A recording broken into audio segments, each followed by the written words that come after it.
So this is the same example with the same country of New England. The states are the same. They have the same population. We're still trying to apportion 130 seats. We're just going to use Huntington Hill method. So the only difference is the rounding, how the rounding's done. Instead of conventional rounding, you use the rounding method that Huntington Hill uses, which is the cutoff is the geometric mean of the upper and lower quotas. So, for example, using the standard quota here, the upper and lower would be 12 and 13. So the geometric mean of 12 and 13 is 12.489. Actually, it's actually 12.490.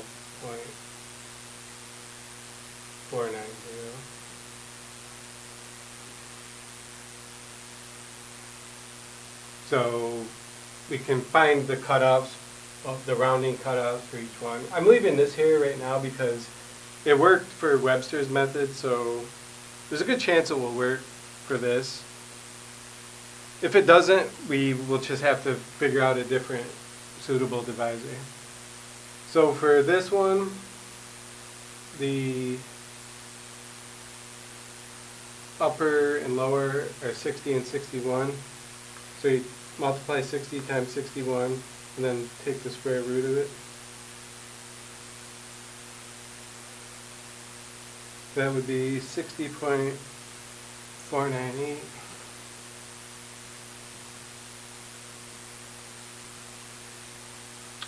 If you remember my last video on this, it turns out that a lot of times Webster's method and Huntington Hill method give you the same apportionment. So I think this is going to happen here too. So let's see what the cutoff is for the next one. Square root of 132, 11.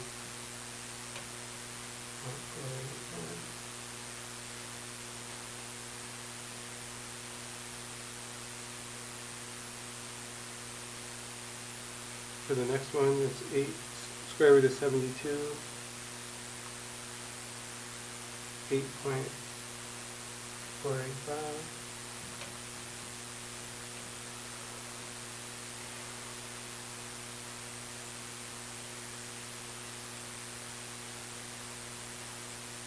The reason I did the upper and lower quota of 60 and 61 and not 61 and 62 is for right now I'm ignoring that this is even here. I just didn't want to erase it, but we're seeing if just the regular standard quota works. And you're going to probably see that this is also going to give you 129 like it did for Webster's. So then we can go and use this and see if that works. So this is using the standard quota.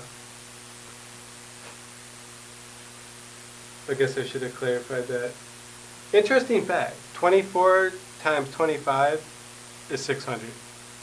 Doesn't seem like it would be, but I was just about to type in 24 times 25, but that's an interesting fact that I remember. 24 times 25 is 600. So I need to know what the square root of 600 is. 24.495.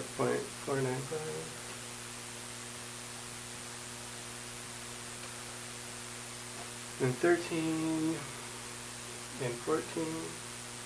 I don't remember what 13 times 14 is. 182. Square root of that. 13.491. So yeah, using these numbers, we would round, so this is the seats. This is starting using those numbers. And then we can actually just use these numbers. We'll have to change this though.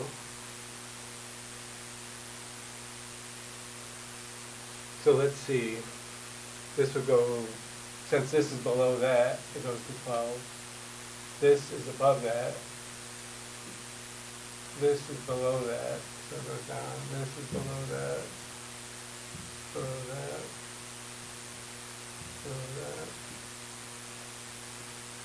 Yeah, you get 129. Okay. So, we can't use the standard quotas. We have to change the divisor.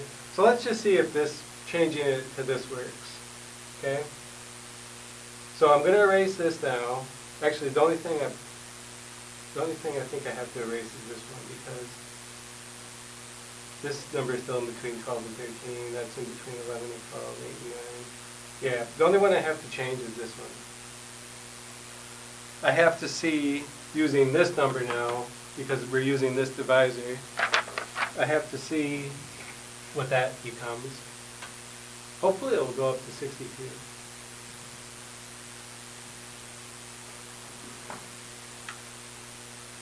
We'll see. So 61 times 62 equals square root of 3782. Oops. Square root of 3782. 61.49.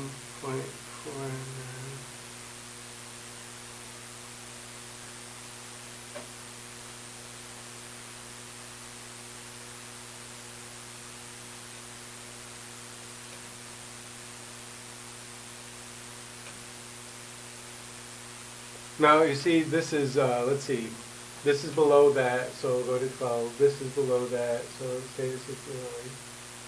This is below that. This is below that. Oh, this one changes. This one is above that, so we'll go up to 25. Okay, so I think it turns out, I can't remember in the Webster's method if this is the one that changed or if it was that one. But now that we have these new numbers, so we're looking at this. This is our new quota with a different divisor. So since this is below that, it will drop down to 12.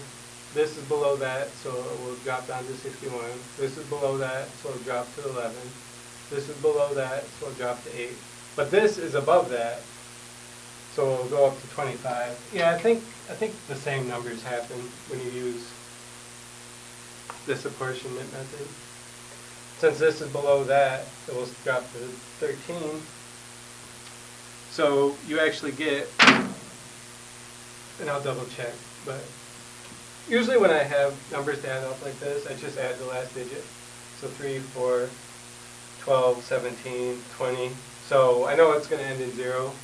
So that's right. You get 130. Whoops. Well, I have to buy a new $5 calculator. So that was the same problem using Huntington Hill, and I think it's the same exact answer.